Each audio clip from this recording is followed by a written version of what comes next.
አርእስተ ዜና አዲሱ አመራር የሚመራውን ህዝብ ድህነትን በማሰብ ሊሰራ እንደሚገባ ጠቅላይ ሚኒስትር አብይ አህመድ አሳሰቡ።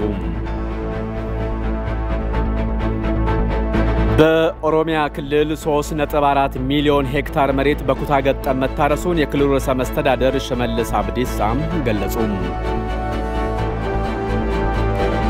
የቀዳማዊት እመቤት ዝናሽ ታያቸው ጽፈት ቤት በአዲስ አበባ ያስገነባውን የዳቦ ፋብሪካ አስመረቀም።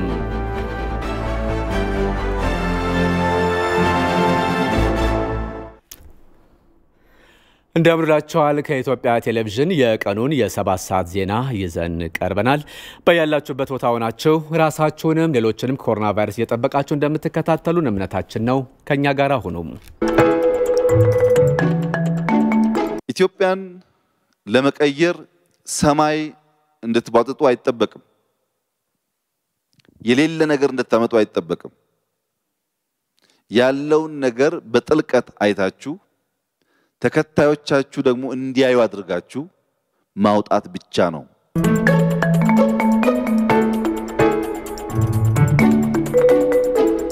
ከሰዓቱ ዜና ጋር ተመስገን በየነ ነኝ። አዲሱ አመራር የሚመራውን ህዝብ ድህነት በማሰብ ሊሰራ እንደሚገባ ጠቅላይ ሚኒስትር አብይ አህመድ አሳሰቡ። ሁሉም አመራር ኢትዮጵያ ማበልጸግ ቀዳሚ ዓላማው በማድረግ ሊሰራ ይገባልም ብለዋል ጠቅላይ ሚኒስትሩ። የተከታተለው አዝመራው ሞሴ ነው። መስከረም 24 የተመሰረተውን አዲስ መንግስት ተከትሎ አዲስ የተሾሙት የመንግስት የሥራ ኃላፊዎች ላለፉት 5 ቀናት የኢትዮጵያን የስኬት ምዕራፍ ለመግለጽ አጋዥ ስልጠና ሲከታተሉ ሰንብተዋል። በስልጠናው ማጠቃለያው ላይ የተገኙት የኢፌዴሪ ጠቅላይ ሚኒስትር አብይ አህመድም ኢትዮጵያን በማሰብና በጋራ በመስራት ሁለንተናዊ ለውጥ ማምጣት ያስፈልጋል ብለዋል። ከአዲሱ አመራር የተቆጠረ ዕቅድና የተሳካ ውጤት እንደሚጠበቅ የገለጹት ጠቅላይ ሚኒስትሩ የውሸት ሪፖርት ማቅረብ ሀገር ገዳይ በመሆኑ ይህን አዲሱ አመራር ታች ወርዶ በመስራት ሊያርመው ይገባል ብለዋል። አዲስ የምትዩ ሰዎች የቲም ቼንጅ ቲም ካለ አታፍርሱ። ይሄን ያለ ምላክ አታፍርሱ። ይሁ በተግባርና የሚሰራ ከሆነ ይዛችሁ ቀጥሉ። ብዙ ጊዜ የሄዱ ማፍረስም እንደ ልማድ ስለሚወሰድ ሚክስ ማድረግ ከፈለጋችሁ ያያችሁ በተግባር ሚክስ አድርጉ። አንዳንድ ሰው ፒውርሊ ስራ ብቻ የሚያስብ ሰው አለ። ማንንም መጣ ማንንም ሄደ ስራው የሚሰራ ሰው አለ። ከንትና ጋር ሰርተሃል ብላችሁ አታባሩት። መጠቀምና ማየት ሞክሩ። ውጤታማ ሰዎች ለዩ። በጣም በርካታ የውሸት ሪፖርት ነው ያለው። የኢትዮጵያ የመጨረሻው ኪሳራ ከሌብነት የማያንሰው ሌላው ሌብነት የውሸት ሪፖርት ነው። በወረቀት ሪፖርት ተማምናችሁ የምትሰሩ ከሆነ ብዙ አትሄዱ። ያ የተባለውን ነገር ማታ ሄዳችሁ ማየት፣ ፕሮጀክት ከሆነ ማየት፣ የሆነ የሚሰራ ነገር ከሆነ ባይናችሁ ማየት፣ እዛ ያለ ሰራተኛ ማነጋገር። አንዳንዴ መሪዎቹ ሳያውቁ ሪፖርት ያደርጋሉ። ሁለተኛ ሴንሲቲቭ ስራ ከሆነ እዛ ያስቀመጥከውን ኃላፊ ሳታናግር 1-2 ስቴፕ ዝቅ ብለህ 2-3 ሰው ካናገርክ በኋላ ጠይቀው ኃላፊውን። ቀላል ነው። ስራውን ያውቀዋል ወይ አያውቀውም ታውቃለህ። ቀጥታ አንድ ኃላፊ ጋር ብትንጠለጠል ራሱ በተሳሳተ መረጃ አንተ ያሳስተሃል። እንደዛ እንዳይሆን ዝቅ ብሎ 2-3 ስቴፕ መጠየቅ ያስፈልጋል። በተለይ ክሪቲካል ከሆነ ስራው በአንድ ሶርስ ኢንፎርሜሽን ዲፔንድ መሆን ስራ ይጎዳል። ሪፖርት ስለሚዋሽ ማለት ነው።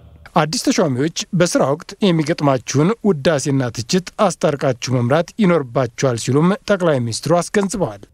የብዙ ሰው ችግር በውዳሴ መታበይና በጉንተላ መቆም ነው። እኔ ሳልጎነተል እዚህ እንደዚህ ልሁን ብላችሁ አታስቡ። አይቻልም። ዓለም እንደሱ አይደለችም። አንዳንዱ ሳትነኩት የሚነካችሁ ሳትደርሱበት ይደርስባችኋል። ጉንተላ አለ። አንዳንዱ ደግሞ ስራችሁን ብቃታችሁን ሳያውቅ እንዲሁ የሚያወድሳችሁ አለ። በሚያወድሳችሁም አለመታበይ፣ በሚጎነትለውም አለመሸማቀቅ፣ መሃል ላይ ስፍራ መርጦ መቆም ያስፈልጋል። ጉንተላዎች በቃኝ ይሄ ስራ ይቅርብኝ ጥየው ለምን አልሄድም ምን አጨቃጨቀኝ እንድትሉ ያረጋችኋል። ጉንተላ እንደሱ ነው።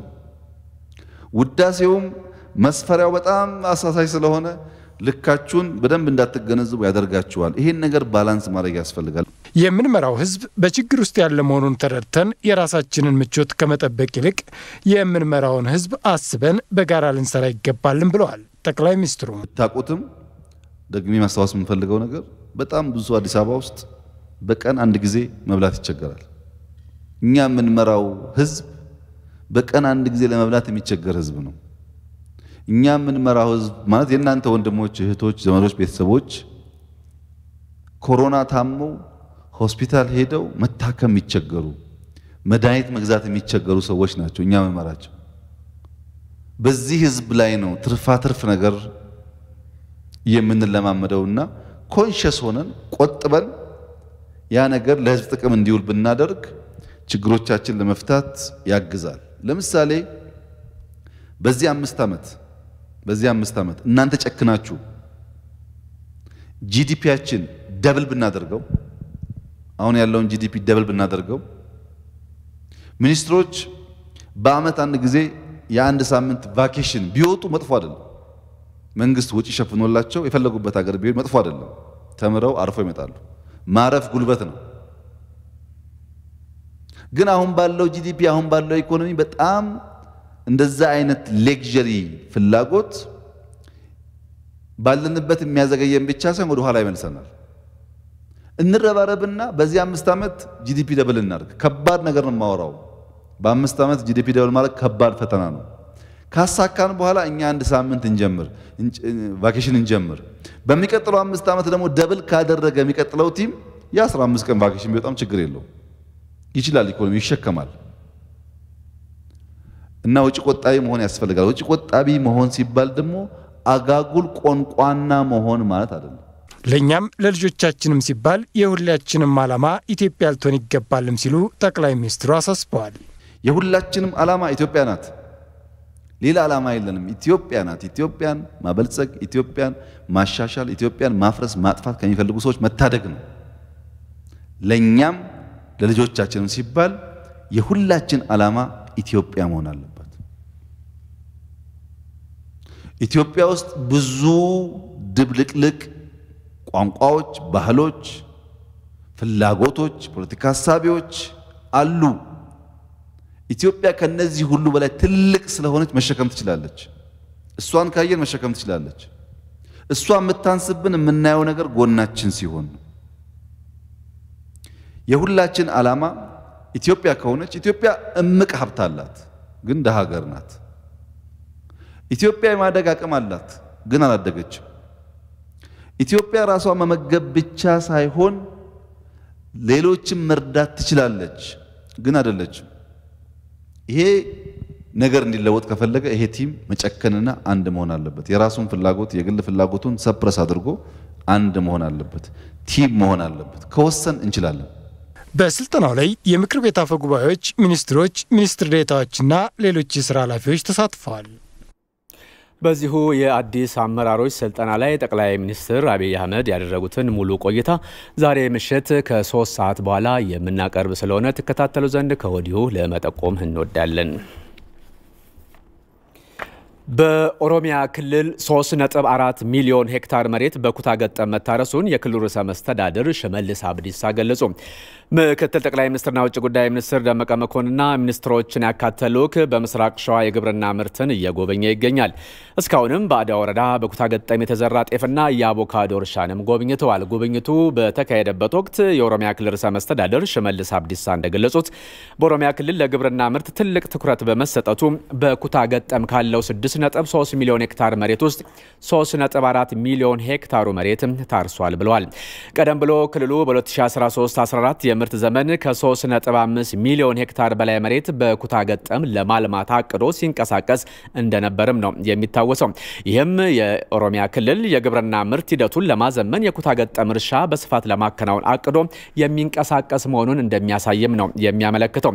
ባለፉት 3 ዓመታት የኩታ ገጠም እርሻ 300 ሄክታር መሬት ላይ እንደነበርም ነው ያስታወሱት። አሁን ወደ 3.4 ሚሊዮን ሄክታር መሬት ማደግ መቻሉንም ርዕሰ መስተዳድሩ አብራርተዋል። በመስኖ እርሻ ረገድም 15 የውሃ ፓምፖችን ለአርሶ አደሮች በማሰራጨት 200 ሄክታር መሬት በመስኖ መለማቱንም ተናግረዋል።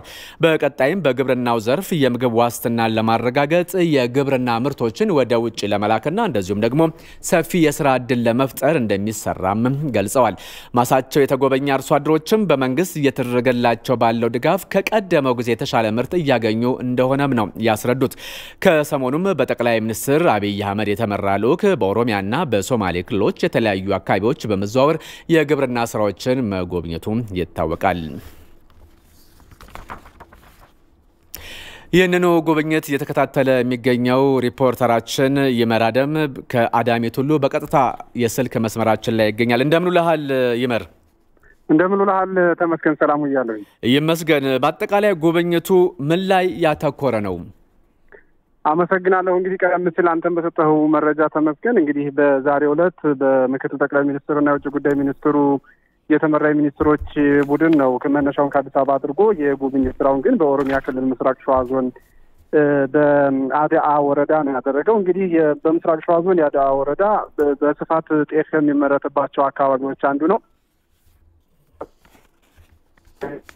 ግን እስከዛሬ ድረስ ሲታዩ የነበሩ ክፍተቶች በኩታ ገጠም አርሶ አደሩ እሱን ያለ ማልማት ነገር ነበረ። ነገር ግን አሁን ከቅርብ ጊዜ ወዲህ በተሰጠው ትኩረት 192 የሚሆኑ አርሶ አደሮች በአንድ ላይ ማህበር ፈጥረው በኩታ ገጠም ጤፍን ማምረት ችለዋል። እሱ ነው ዛሬ የተጎበኘው ማለት ነው በሚኒስትሮች ልዑካን። ከዛ ባሻገር እንግዲህ በዛ ማሳ ላይ እስከዛሬ ድረስ አርሶ አደሮችም እንደተናገሩት ከሆነ የተፈጣጠረ ለምሳሌ አንዱ ጤፍ ዘርቶ ሌላኛው ደግሞ ሌላ የሚዘራበት፣ አንዱ ጤፍ ዘርቶ ደግሞ አንዱ ሳይዘራ የሚቆይበት ነገር ነበር። አሁን ግን መንግስት ባደረገው ድጋፍም ለምሳሌ የአረም ማጥፊያ መድኃኒትም እንዲሁ ድጋፍ ተደርጎላቸዋል። ሌሎችም ምርጥ ዘሮችም እንዲሁ እንደደረሳቸውና አስፈላጊው ድጋፍ ሁሉ ተደርጎልን እዚህ ደርሰናል።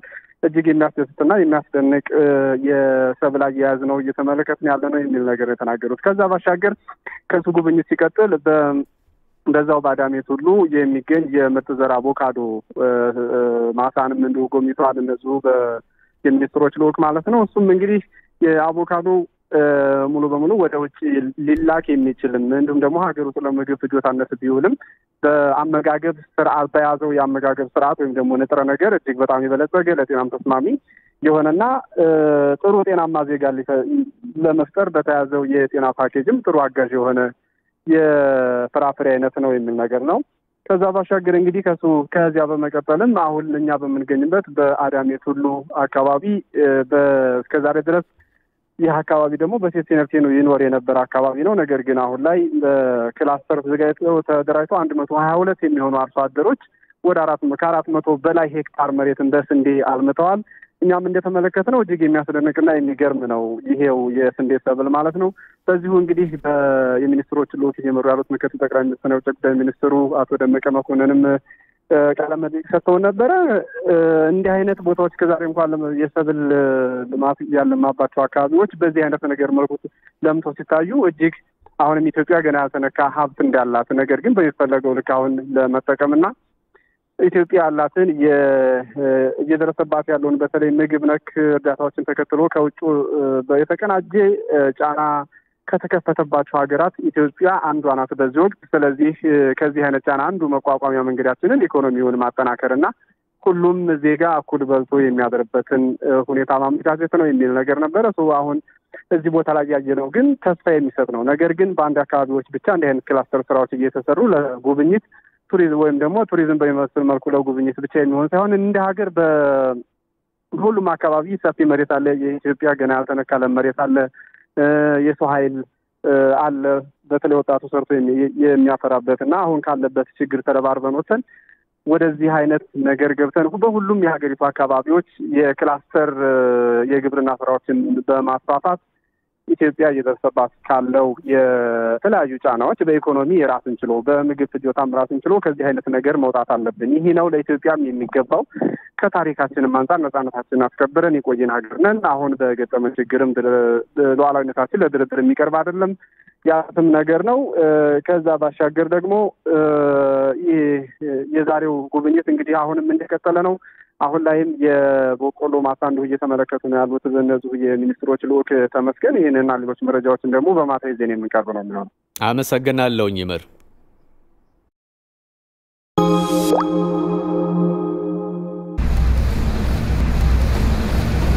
መቼም በእነዚያ ሁሉ ዘመናት ወጥተው ወርደው ጥረው ግረው በሐላል መንገድ ያጠራቀሙት ገንዘብ ዛሬ የተሻለ ጥቅምና ትርፍ እንዲያስገኝሉ ይፈልጋሉ። የኢትዮጵያ ንግድ ባንክ ሲቢኢ ኑር ለዚህ ፍላጎቶ የሸሪዓ መርህን መሰረት ያደረገ አማራጭ መፍትሄ አቅርቦሎታል። ባንካችን በሙዳራባ ኢንቨስትመንት ሂሳብ ውስጥ ተቀማጭ ያደረጉትን ገንዘብ ሐላል በሆኑ የሥራ ዘርፎች ላይ ፋይናንስ በማድረግ ከሚገኘው ትርፍ ከፍተኛውን ድርሻ የሚካፈሉበት አገልግሎት አቅርቦ በርካቶች እየተጠቀሙበት ይገኛሉ። እርሶም የተለያዩ የህብረተሰብ ክፍሎችን ፍላጎት ታሳቢ ያደረጉ በሂሳብ ደብተር የሚንቀሳቀሱ የቁጠባ ሂሳቦችና በሰርተፊኬት የሚንቀሳቀሱ የጊዜ ገደብ ኢንቨስትመንት ሂሳቦች ተጠቃሚ ሆኑ። አገልግሎቱን በሁሉም የባንካችን ቅርንጫፎች ውስጥ ያገኛሉ። እንኳን ለመውሊድ በዓል በሰላም አደረሳችሁ። ሲቢኢ ኑር የኢትዮጵያ ንግድ ባንክ ሁሌም የሚተማመኑበት ባንክ። ይህ የኢትዮጵያ ቴሌቪዥን ነው። የቀዳማዊት እመቤት ጽሕፈት ቤት በአዲስ አበባ ያስገነባውን የዳቦ ፋብሪካ አስመረቀ። ፋብሪካው በአዲስ አበባ ከተማ ለሚኩራ ክፍለ ከተማ በ6000 ካሬ ሜትር ላይ የተገነባ ነው። የዳቦ ፋብሪካው ለአዲስ አበባ ነዋሪዎች አገልግሎት መስጠት እንዲያስችልም ቀዳማዊት እመቤት ዝናሽ ታያቸው ለከተማዋ ከንቲባ አዳነች አቤቤ ያስረክበዋል። በቀን 1 ሚሊዮን ዳቦ ከሚያመርተው የዳቦ ፋብሪካ ጎን ለጎንም በቀን 72 ቶን ዱቄት ያመርታል። ግንባታው 217 ሚሊዮን ብር ወጪ ወጣበት ሲሆን ለ450 ሰዎች የሥራ ዕድል የሚፈጥር እንደሆነም ነው የተገለጸው። የቀዳማዊት እመቤት ጽሕፈት ቤት በቀጣይ በ10 ከተሞች በተመሳሳይ የዳቦና ዱቄት ፋብሪካዎችን በማስገንባት ሂደት ላይ ነው የሚገኘው። በእነዚህ ከተሞች የሚገነቡት የዳቦ ፋብሪካዎችም እያንዳንዳቸው በቀን 400 ኩንታል ዱቄት የማምረትና እንደዚሁም ደግሞ 300,000 ዳቦ የመጋገር አቅም ይኖራቸዋል ተብሏል። የአዲስ አበባ ከተማ ከንቲባ አዳነች አቤቤ የፋብሪካው መገንባት የነዋሪውን አቅም እየፈተነ የሚገኘውን የኑሮ ውድነት ለማቅለል ከፍተኛ አስተዋጽኦ ይኖረዋል ብለዋል። ከንቲባዋ ቀዳማዊት እመቤት ዝናሽ ታያቸው እየሰሩ ለሚገኙት ህብረተሰቡን ተጠቃሚ የሚያደርግ ስራ ማመስገናቸውን የዘገበችው ሪፖርተራችን ፋሲካ አያሌው ናት። የተባበሩት መንግስታት በኢትዮጵያ ላይ ያሳደረ ያለው ጫና ድርጅቱ የተቋቋመለትን ዓላማ የሳተ ብሎም የአንድን ሀገር ሉዓላዊ ክብር የጣሰ መሆኑ ተገለጸ። ይህንን የተመድና ምዕራባውያን ጫናም ለመመከት በዲጂታል ዲፕሎማሲው ረገድ አበረታች እንቅስቃሴ እየታየ ነው። ዮሐንስ ፍስሐ በዚህ ጉዳይ ላይ ዝርዝር አለው። የተባበሩት መንግስታት በኢትዮጵያ ላይ ያሳደረ ያለው ያልተገባ ጫና ከተቋሙ እሴትና መርህ ፈጽሞ ያፈነገጠ መሆኑ በተደጋጋሚ ጊዜ ተነስቷል። ከተቋሙ ምስረታ ጀምሮ በርካታ በርክቶት ያላትን ኢትዮጵያን አስተዋጽኦን በመዘንጋት አሁን ላይ ተመድ በግልጽ አሸባሪውን ህወሓትን ከወደቀበት ለማንሳት የሚሯሯጡ ምዕራባውያን በመወገን ኢትዮጵያ ላይ ህገወጥ ተግባር እየፈጸመ ይገኛል። የዚህ ተግባር ዋነኛ ማሳያ ደግሞ በተቋሙ ሽፋን ወደ ትግራይ ለሰብአዊ እርዳታ የሚገቡ ሰራተኞቹ አሸባሪውን ቡድን ሲደግፉ በተገኙ ማግስት የኢትዮጵያ መንግስት የወሰደውን እርምጃ በመቃወም በሀገር ሉዓላዊነት ላይ በግልጽ ጣልቃ የመግባት ህገወጥ ፍላጎቱን አሳይቷል። የራሱ የተባበሩት መንግስታት ድርጅት የማቋቋሚያ ቻርተር ማናቸውም ዲፕሎማት በማናቸውም ሀገር የውስጥ ጉዳይ ላይ ጣልቃ እንደማይገባ ነን ኢንተርፌረንስ አንደኛው የዩኤን ቫልዩ ነው መሰረት። ስለዚህ ጣልቃ ለመግባቱን ማረጋገጥ አለበት። ወይን ሰራተኞቹ ህግን አክብረው እየሰሩ መሆናቸውን ማረጋገጥ አለበት። ቀደም ብዬ እንዳልኩት የተመደቡበትን ሀገር የውስጥ ህግ ማክበራቸው ማረጋገጥ አለበት። የተባበሩት መንግስታት ድርጅት በዚህ ሁሉ በበርካታ መልኩ ፌል አድርጓል። ከዚያም በተጓዳኝ የተመድ የስደተኞች ኤጀንሲ የኢትዮጵያ ኃላፊ ማውሪና ቺንግ የአሸባሪውን ገመና በማጋለጣቸው ከስራ እንዲታገዱን በማድረግ በርግጥም ለዓለም ሀገራት ሚዛናዊና ነጻ ሆኜ ይሰራሉ የሚለው ተቋም የጥቂት ምዕራባውያን ፍላጎት አስፈጻሚ እንደሆነ ታይቷል። በተጨማሪም ተመድ በአፍሪካውያን ጉዳይ ላይ የምዕራባውያን ጣልቃ ገብነትን የተቃወሙት የተቋሙ የስነ ህዝብ ፈንድ የኢትዮጵያ ኃላፊ የሆኑትን ዳይኒ ጋይሌ ላይ እርምጃ በመውሰድ ለመርህ በመቆም በኢትዮጵያ ላይ የሚደረግ ህገወጥ ተግባርን የሚቃወሙትን አካላት ሁሉ ማጥቃቱን ቀጥሎበታል። በአንጻሩ አሁንም ቢሆን በወራሪው አሸባሪ ህወሓት የሚፈጸሙ ወንጀሎችን የተባበሩት መንግስታት ድርጅትን ጨምሮ አንድም የምዕራባውያን ሀገራት የጥፋት ቡድኑን ለማውገዝ አልደፈሩም። በተባበሩት መንግስታትና በአንዳንድ የምዕራባውያን ሀገራት ዘንድ ኢትዮጵያ ላይ እየደረሰ ያለውን ጫና የሚያወግዝ በኢትዮጵያውያንና የኢትዮጵያ ወዳጆች በተከታታይ በትዊተር ማህበራዊ ትስስር ገጽ በስፋት እየተስተጋባ ይገኛል። በዋናነት በትዊተር ዘመቻው የተባበሩት መንግስታት ሚዛናዊ ያልሆነ እርምጃ በስፋት ተወግዟል። በህገ ወጥ መልኩም በሁለቱ የተመድ ኃላፊዎች ላይ የተወሰደው ኢፍትሐዊ እርምጃም በማውገዝ ኢትዮጵያውያንና የኢትዮጵያ ወዳጆች በትዊተር ዘመቻው በስፋት ድምጻቸውን አሰምተዋል። በአማራና በአፋር ክልሎች ለተፈናቀሉ ዜጎች የሰብአዊ ድጋፍ የማቅረቡ ተግባር ተጠናክሮ መቀጠሉን የብሔራዊ አደጋ ስጋት ስራ አመራር ኮሚሽን ገለጸ። የዓለም አቀፉ ምላሽ ግን በሚፈለገው ልክ አለመሆኑን ነው ኮሚሽኑ ያስታወቀው። ዓለም አቀፍ የአደጋ ቅነሳ ቀን በዓለም አቀፍ ደረጃ ለ44ኛ በኢትዮጵያ ደግሞ ለ13ኛ ጊዜ ታስቧል። የተከታተለው ዘአማኑኤል መንግስቱ ነው። አብሮነት ለምድራችን ደህንነት በሚል መሪ ቃል የአደጋ ስጋት ቅነሳ ቀን በኢትዮጵያ ለ12ኛ ጊዜ ተከብሯል። የአደጋ ክስተቶች በምድራችን እየጨመረ በመምጣቱ ዓለም አቀፍ ትብብሮችን በማጠናከርና ዘላቂነታቸውን በማጎልበት የታዳጊ ሀገራት ለሚወስዷቸው ብሔራዊ እርምጃዎች ድጋፍ መስጠት ላይ በትኩረት እንዲሰራ ማድረግ የክብረ በዓሉ ዓላማ ነው ያሉት የብሔራዊ አደጋ ስጋት ስራ አመራር ኮሚሽን ኮሚሽነር ምትኩ ካሳ ናቸው። ኮሚሽነሩም የኮቪድ-19 ወረርሽኝ የእርዳታ ድጋፎች ላይ ያስከተለው ጫና በሀገር ውስጥ ለተከሰቱ የተፈጥሮና ሰው ሰራሽ አደጋዎች መንግስት በራሱ አቅም እስከ 70% ድጋፍ እያደረገ ይገኛል ብለዋል። በተለይ ኮቪድ-19 የዓለም ችግር ከሆነ ጊዜ ጀምሮ እርዳታ የሚሰጡ ሀገሮች በራሳቸው ችግር ላይ ነው ያሉት። በተለይ አውሮፓ ሀገሮች ትልቅ የሚባሉ ኢትዮጵያን ሲረዱ የነበሩት ችግር ላይ ነው ያሉት። ስለዚህ ያ ስላለ ብዙ ጊዜ ሚዲያ ላይ እንደምንገልጸው ከ70% በላይ ያለው የእርዳታ አቅርቦት መንግስቱ ይሸፈነ ያለው እንግዲህ ከ70% በላይ የእርዳታ አቅርቦት መንግስት ሸፈነ ማለት የመንግስትን አቅም በራሱ የሚገልጥ ነው። ያ ነው አንደኛው። ሁለታ ደግሞ በተለያየ ጊዜ እንደምንገልጠው ከውጭ ሀገር እስከ 1 ሚሊዮን ሜትሪክ ቶን በላይ ስንዴ ግዢ ነው እንግዲህ እርዳታ ብቻ ተፈጸመ ያለው። ይሄም የመንግስት ምን ያህል አቅም እንዳለው ማሳያ ነው። የና አቅም እንግዲህ የእርዳታ አቅርቦቱን በዚህ ይሄድን ጎን ለጎን ግን አደጋ ስጋት ቅነሳ ስራ መስራት ግድ ይላል። ለምን ከተባለ ኢትዮጵያ ትልቅ ሀገር ናት። ሰፊ ህዝብ ብዛት ያላት ናት። ከ110 ሚሊዮን በላይ ህዝብ ያላት ናት። ስለዚህ ከአደጋ ክስተት ጋር ተያይዞ ሁሉንም ሰው መርዳት አይቻልም። ስለዚህ ለእርዳታ የሚውለውን ገንዘብ ለልማት ማዋል ለልማት ደግሞ ሲል ለአደጋ ስጋት ቅነሳ ማዋል ግድ ስለሚል እነዚህ ጎን ለጎን ነው ያስከኝ ያለ ነው። በሰሜኑ የአገሪቱ ክፍል በአሸባሪው ህወሓት አማካኝነት በተከሰተው ጦርነት ለተጎዱ ዜጎች ትግራይንም ጨምሮ የሰብአዊ ድጋፎች እየቀረቡ ነው ብለዋል ኮሚሽነሩ። ሆኖም ግን በአማራና በአፋር ክልል ባሉ ተፈናቃዮች ዙሪያ የሚነሳው አቤቱታ በቅንጅት ክፍተት ምክንያት የተፈጠረ ችግር የተከሰተ ነው ብለዋል። አማራና አፋር ላይ ታወቃል። ቲፒኤልኤፍ በፈጠረው ትንኮሳ ምክንያት በርካታ ዜጎቻችን በአማራ ክልል ከ600,000 በላይ በአፋር ክልል ደግሞ ከ100,000 በላይ ዜጎች ተፈናቅለው የሚገኙት እንግዲህ በአሸባሪ ህወሓት በተፈጠረ ትንኮሳ ማለት ነው። ያሳ እነዚህን ዜጎቻችን ተደራሽ ለማድረግ በባህር ዳር ከተማ እና በሰመራ ከተማ ላይ የአስቸኳይ ጊዜ ምላሽ ማስተባበሪያ በማቋቋም እንደዚሁም በአማራ ክልል ደባርቅ ላይ ሰሜን ጎንደርን የሚወክል ደሴ ላይ ደግሞ ሰሜን ወሎን በሚወክል ደረጃ ኢንሲደንት ኮማንድ ፖስት የሚለውን በመወከል እርዳታ እየቀረበ ነው የሚገኘው። ነገር ግን ያስተዋልነውና ያየነው እርዳታ በሚሄድበት ሰዓት ወደ አንድ ቋት አይደለም የሚገባው። እርዳታ የሚወስደው አካል ራሱ ፊት ለፊት ላገኘው ሰው ነው የሚሰጠው እንጂ ወደ አንድ ቋት ገብቶ በስነ ስርዓት በእቅድ በተለየ አግባብ በተለይ እናቶችን ህፃናትን አረጋቢያንና አካል ጉዳተኞችን ቅድሚያ በሚሰጥ መልክ አይደለም እየቀረበ ያለው። ያ ችግር አለ። አሁን ያንን መታረም አለበት። ይሄን ለማረም እንግዲህ ከክልል ከፍተኛ አመራር የሆነ ሰው እዛው ኢንሲደንት ኮማንድ ፖስት ላይ እንዲሰራ የአደጋ ስጋት አመራር ኮሚሽኑ ተጨማሪ ባለሙያዎች እንዲልክ አድርገናል። ስርዓት አለማስገባት አለ። አቅም ያለው ይወስዳል፣ አቅም የሌለው አይወስድም። ይሄ ነው ትልቁ ችግር፣ ያቅርቦት አይደለም።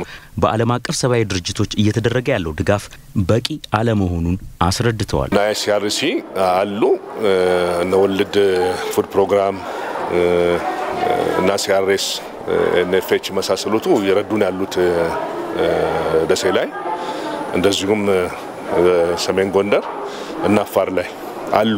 ግን ከችግሩ አኳያ በቂ ነው ማለት አንችልም። የግርጉተት አለ የግርጉተታቸውን ማስወገድ ይኖርባቸዋል። ለ12ኛ ጊዜ በኢትዮጵያ የተከበረው የአደጋ ስጋት ቅነሳ ቀን በዓለም አቀፍ ደረጃ ደግሞ ለ44ኛ ጊዜ ነው የተከበረው። የአፋር ክልል መንግስት ከሰሜን ወሎ ለተፈናቀሉ ዜጎች ከ2 ሚሊዮን ብር በላይ የሚገመት የምግብና የቁሳቁስ ድጋፍ አረገ። የክልሉ አደጋ መከላከልና መቆጣጠር ምግብ ዋስትና ማስተባበሪያ ጽሕፈት ቤት ኃላፊ መሐመድ ሁሴን በአሸባሪው የህወሓት ቡድን ምክንያት ከሰሜን ወሎ ተፈናቅለው በአፋር ጭፍራ ወረዳ ጊዜያዊ መጠለያ ጣቢያ ለሚገኙ ዜጎች ድጋፉንም አስረክበዋል። አቶ መሐመድ እንዳሉት ምንም እንኳን የአፋር ማህበረሰብ አሁን ላይ የራሱ ችግሮች ቢኖርበትም በተቻለ አቅም ያለውን ለወገኖቹ ማካፈሉን ተናግረዋል። እንደ ክልል መንግስት አደጋ መከላከልና ምግብ ዋስትና ጽሕፈት ቤት የወረዳው አመራር እንዲሁም የአካባቢው ነዋሪዎች ከፍተኛ የሆነ ድጋፍ ያደረጉ ይገኛሉ። ከኛ በኩል ደግሞ በአጠቃላይ የምግብ የአልባሳት እንዲሁም የህፃናት ምግብ ይዘን የመጣንበት ሁኔታ ነው ያለው። በአጠቃላይ በብር ሲተመን ደግሞ 2 ሚሊዮን ብር በላይ የሚገመት ድጋፍ ነው ያደረግነው። የአፋር ህዝብ ዘርፈ ብዙ የሆኑ ችግር ውስጥ ይገኛል። ከዚህ ችግር ውስጥ ግን የራሱን ፍላጎት ገታ አድርጎ ከሌላ አካባቢ ተቸግሮ ለመጡ ማህበረሰቦች ቅድሚያ በመስጠት ያለውን ያካፈለ ይገኛል።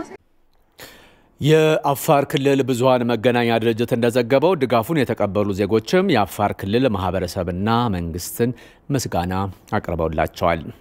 ከመጣን አንስቶ አቀባበሉ በጣም ጥሩ ነው። ለለት የበሰለውን ጥሬውን ዱቄቱ ወተቱን ለልጆቹ እየተረዳን ነው ያለነው ማለት ነው። ልብሱን ሁሉን መተኛ ነገር ሁሉንም ተረድተናል። አይዟችሁ በማለት ውሃውን የሚበላውን የሚለበሰውን በአቅሙ ልክ ተባብሮናል። ብዙ ነገር አለ። ዘይትም ሩዝም ደቆትም ደወተት ለልጆቻችን ብስኩቱን እየሰጡን ነው። መልሶልን በሰላም ሀገራችን እንድንመለስ ሀገራችን ደህና እንዲሆነልን ነው የምንፈልገው። ከአፋር ሳንወጣ በሌላ ዜና በአፋር ክልል ፈንቲ ረሱ የአሸባሪው የህወሓት ቡድን በፈጸመው የከባድ መሳሪያ ጥቃት 7 ንጹሃን ዜጎች ሲሞቱ በ15 ሰዎች ላይ ደግሞ ከፍተኛ የአካል ጉዳት መድረሱን የህወሓት አስተዳደር ገለጸ። የወረዳው አስተዳዳሪ አቶ መሐመድ ሚያይ እንደገለጹት መውጫ ቀዳዳ ያጣው አሸባሪው የህወሓት ቡድን ከርቀት በፈጸመው ድንገተኛ ጥቃት ንጹሃንን ገድሏል፣ ሌሎች ዜጎችንም ከቀያቸው አፈናቅሏል። እኔ ለራሴ በአካል እዛው ተገኝቼ እስከ 7 ድረስ ቀብረናል። 15 አካባቢ የመሆኑ ደግሞ ቆስሏል። ጭፍራ ላይ ያሉ አሉ፣ ወደ ዱብቴ ሄዱም አሉ። በጤና ኬላ ደግሞ ጊዜያዊ እርዳታ እየተሰጣቸው ያሉም አሉ። በወሳካ በአፈር ወሳካ ይዘው ሄደው እስካሁን ድረስ መኪና የማግኘት እድል ያላገኙ ቁስለኞቹም አሉ። እንግዲህ እስካሁን 15 ነው እኔ በአይኔ ያየሁት። ከዛ ውጪ ደግሞ ተጨማሪ ሰዎች እንዳሉ ነው። እኛ አለን እዛው። ማህበረሰቡ ግን በቃ ይሄንን ነገር ሲፈጸም እንትን ስላሉ ጥቃቶች ስላሉ የተሰደዱ አሉ፣ አሁን የሚሰደዱ አሉና በጎ አድራጎት ድርጅቶች እንዲሁ የኛ መንግስት የተለያየ ሊያግዙ የሚችሉ ባለሀብቶችም ይሁን ሌሎች ማህበረሰቡን መርዳት መቻል አለባቸው። ሪፖርተራችን አሊሚር ሐሙሳ እንደዘገበው የዋ ወረዳ ነዋሪዎች በአሸባሪ የህወሓት ቡድን ጥቃት ከቤት ንብረታቸው መፈናቀላቸው ለኢቲቪ ተናግረዋል። በድንገት ከተራራማ አካባቢ ወደ ከተማው በተተኮሰ ከባድ መሳሪያ የሞቱና የቆሰሉ ህጻናትን፣ ሴቶችና አዛውንቶችን ስንመለከት ዳግመኛ ተፈናቅለናል። በከተማው ላይ ከባድ መሳሪያ ሲተኮስ በቤተሰቤ ላይም ጉዳት ደርሷል። ሌሎች የሞቱና የቆሰሉም አሉ። በሰላም ቤታችን ውስጥ ተቀምጠን እያለን ነው የተተኮሰብን። በድንጋጤ ምንም ነገር ሳንይዝ ከአካባቢያችን ተፈናቅለናል። ሰው ሆነን ከተጋን፣ ሰው ሆነን ሰውን ለማንሳት ከተጋን፣ ሰው ሆነን ሰውን ለማውጣት ከተጋን ይሳካልናል። ባለስልጣን ሆነን ላይ ተቀምጠን ወደ ላይ ልንጎተት ከሆነ ግን አስቡት፣ እኛ 100 ነን፣ የሚጎተተው 100 ሚሊዮን ነው። እኛ ወደሱ እንጂ እሱም ወደኛ ልናመጣው አንችልም። ይከብዳል። ሰው ሆነን ሳንንሳፈፍ አብረን አንድ ስቴፕ እየመራን 2 ስቴፕ እየተከተልን ከሄድን ግን ተያይዘን መውጣት እንችላለን።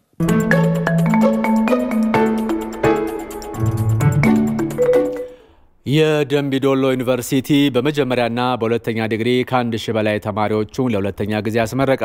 የደምቢዶሎ ዩኒቨርሲቲ ለአቶ ሌንጮ ለታ ለኦሮሞ ሕዝብ ነጻነት ትግል ቀዳሚ በመሆን ላበረከቱት አስተዋጽኦ የክብር ዶክትሬት ሰጥቷል። ንብረት የተሆነ ተከታትሎታል። የደምቢዶሎ ዩኒቨርሲቲ በሁለተኛ ዙር የምረቃ መርሃ ግብር 1127 ተማሪዎችን ያስመረቀ ሲሆን 85 ተመራቂዎች በሁለተኛ ዲግሪ የተመረቁ ናቸው። ለተመራቂ ተማሪዎች እንኳን ደስ ያላችሁ መልእክት ያስተላልፉት የዩኒቨርሲቲው ፕሬዝዳንት ዶክተር ለታ ተስፋዬ ተመራቂዎች ሀገራዊና ዓለም አቀፋዊ ፈተናዎችን ተቋቁመው ለድል መብቃታቸውንም ተናግረዋል። ብዙ ውጣ ውረድ አልፋችሁ የኮሮና ቫይረስ ወረርሽኝና የሀገራችን ነባራዊ ሁኔታ ተሻግራችሁ የመጣችሁ እንደመሆናችሁ መጠን ለወደፊት ህይወታችሁ ጠንካራና አርቆ አሳቢ እንደሚያደርጋችሁ አልጠራጠርም። ውድ ተመራቂዎች በቆይታችሁ ያሳለፋችሁትን የመቻቻል እና አብሮ የመኖር ተምሳሌነታችሁ በስራ ዓለማችሁ እንድትተገብሩ ምክሬን እለግስላቸዋለሁ። የዩኒቨርሲቲ ቦርድ አመራር አባል ዶክተር ነገሪ ሌንጮ ተመራቂ ተማሪዎች ያገኙትን ዕውቀት ወደ ተግባር በመቀየር ዓለም ወደ ደረሰበት ስልጣኔ ለመድረስ ሀገራቸውን ሊያግዙ ይገባል ብለዋል። በለጸጉ አደጉ የሚባሉት ሀገራት መጀመሪያ ለትምህርት ቅድሚያ በመስጠት ነው ለውጥ ሊያስመዘግቡ የቻሉት። እኛ ሀገርም ባለፉት ጥቂት ዓመታት ለትምህርት ተደራሽነት በተለይም ደግሞ ለከፍተኛ ትምህርት ተደራሽነት ትኩረት በመስጠት ዩኒቨርሲቲዎች ከዚህ በፊት በመቶዎች ኪሎሜትሮች ርቀት የምናገኛቸው ያውም ደግሞ 2 ወይ 3 ዩኒቨርሲቲዎች የነበሩም ቢሆንም በአሁኑ ጊዜ ከ50 በላይ ዩኒቨርሲቲዎች ያውም ደግሞ የግሎችም ተጨምሮ የትምህርት እድል እንዲስፋፋ ተደርጓል።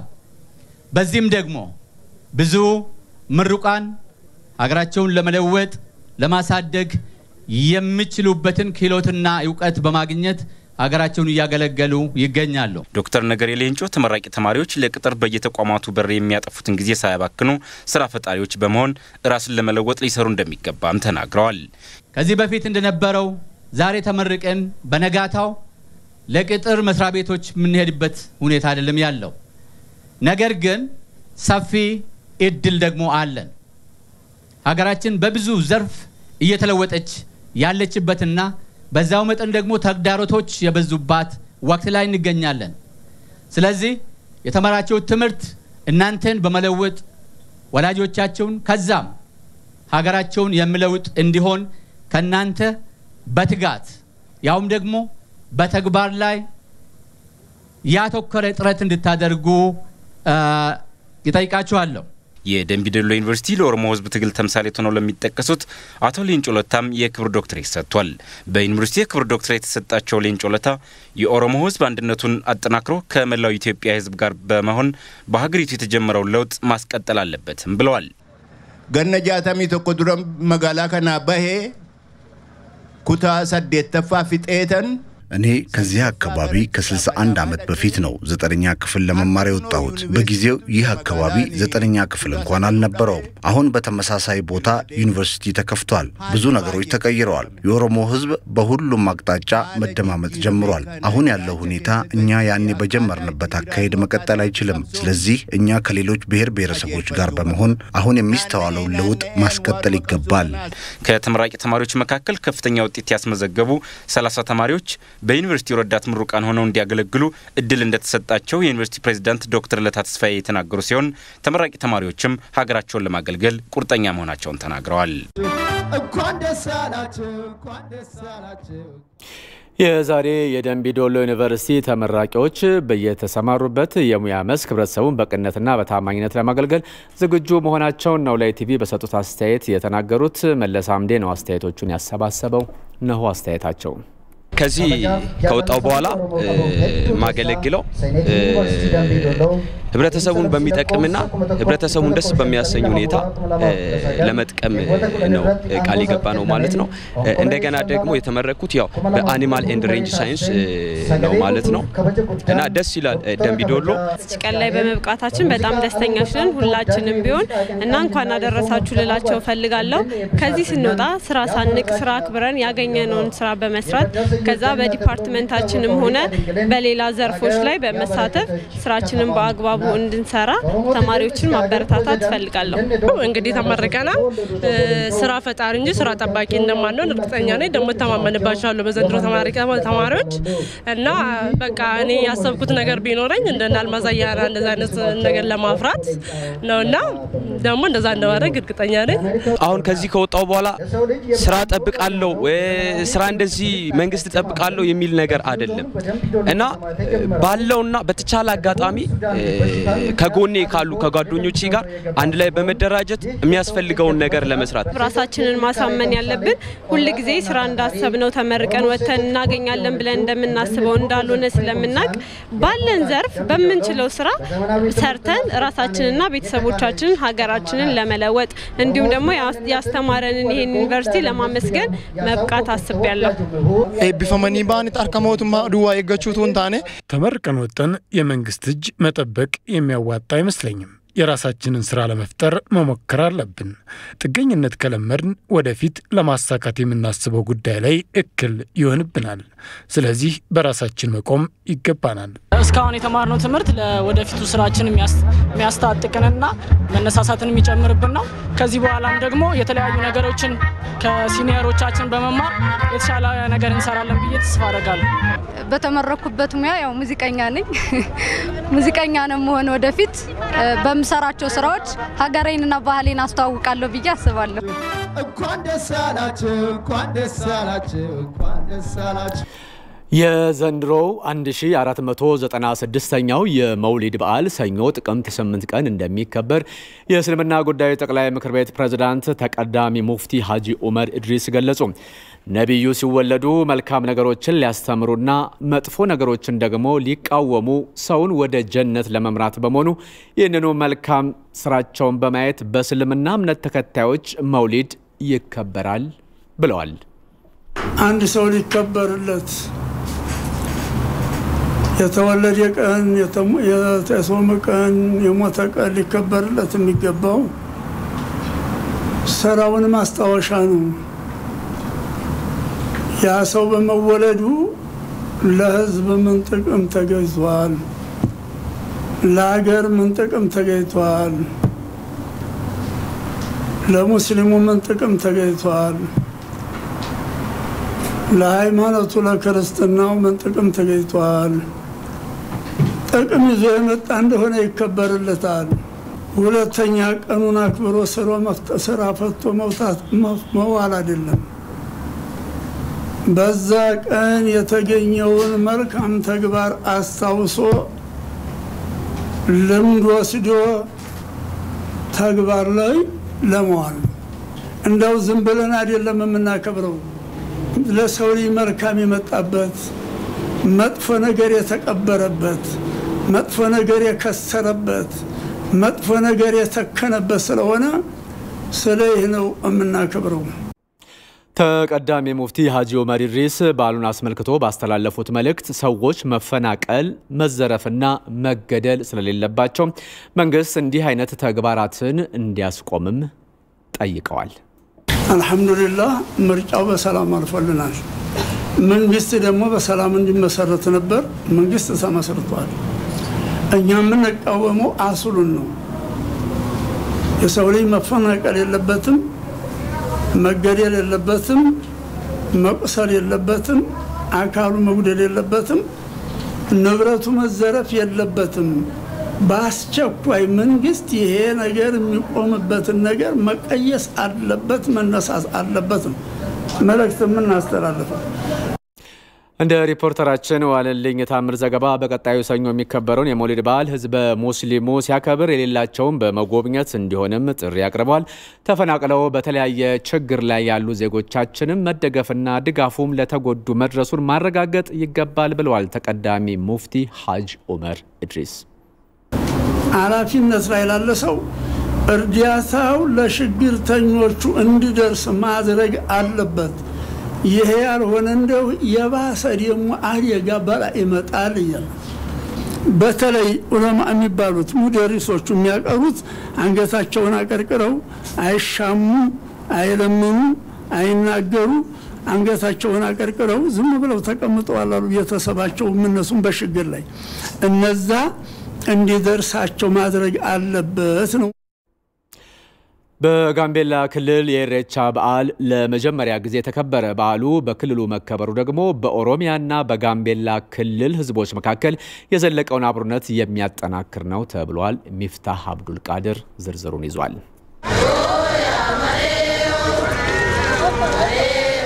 የገዳ ስርዓት አንዱ መገለጫ የሆነው የኢሬቻ በዓል የክረምቱን መውጣት ተከትሎ በየዓመቱ በኦሮሞ ህዝብ ዘንድ በታላቅ ስነ ስርዓት የሚከበር ነው።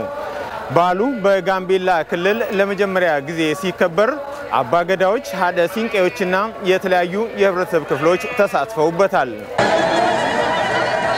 በዓሉ በክልሉ መከበሩ የኦሮሞና የጋምቤላ ክልል ወንድማማች ህዝቦች ያላቸውን ማህበራዊና ኢኮኖሚያዊ ትስስር እንደሚያጠናክር የክብረ በዓሉ ተሳታፊዎች ገልጸዋል።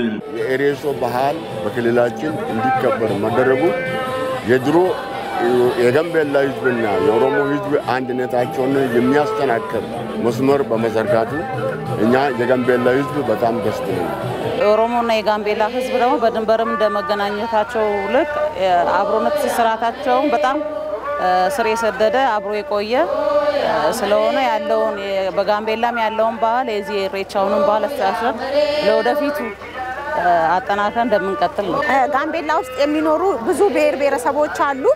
ያው ሁሉ ተዋዶ ተፋቅሮ በአንድነት እየኖረ ስላለ ይሄን ስርዓት እዚህ መከበሩና እዚህ መደረጉ ያንን ያጠናክራል ብዬ ነው ማስበው። ኢሬቻ የምስጋናና የእርቅ በዓል በመሆኑ ሁሉም ሳይከፋፈል ተዋዶ አብሮነቱን የሚያጎለብትበት ሊሆን እንደሚገባም አባገዳዎችና የበዓሉ ተሳታፊዎች ተናግረዋል። ኢሬቻ ሰላም ነው፣ ኢሬቻ ፍቅር ነው፣ ኢሬቻ አንድነት ነው፣ ኢሬቻ በቀልን ጥላቻን ማስወገድ ነው ብለን ስንሰብክ ስናስተምር ለነበረው ትልቁ መገለጫ ይሄው ዛሬ እንደሚታየው በሃይማኖት ሳይለያይ በጎሳ ሳይለያይ በጾታ ሳይለያይ በሀብት ሳይለያይ በእድሜ በመልክ ሳይለያይ ሁሉም በፍቅር የተለያየ አልባሳትን ለብሶ ባሸበረቀ ሁኔታ በዓሉን እያከበረ ነው ያለው። ህዝቦች አንድነት አብሮ ሰለብሬት የማድረግ አብሮ የማክበር እርስ በርስ የመከባበር ነገር ነው የሚያሳየው። ኢሬቻ ደግሞ ሰላም ነው፣ አንድነት ነው። እዚህ የተሰበከውም ኖብል የሆኑ አይዲያዎች ናቸው። በጣም ደስ የሚሉ ናቸው። አንድነትን፣ ሰላምን፣ ፍቅርን ነው እዚህ እየተነጋገር ነው። ምርቃቱም ደግሞ ለሀገሩ በረከት እንደሚሆን ነው። በጣም ደስ ብሎናል። በክልሉ በጋምቤላ ከተማ ዛሬ ማለዳ የተከበረው የኢሬቻ በዓል ያለምንም ችግር በሰላም መከናወኑን ለመረዳት ችለናል። ለኢቲቪ ለተጠናቀረው ዜና ሚፍታህ አብዱል ቃድር ከጋምቤላ።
የቢዝነስ ዘገባዎች የሚቀርቡ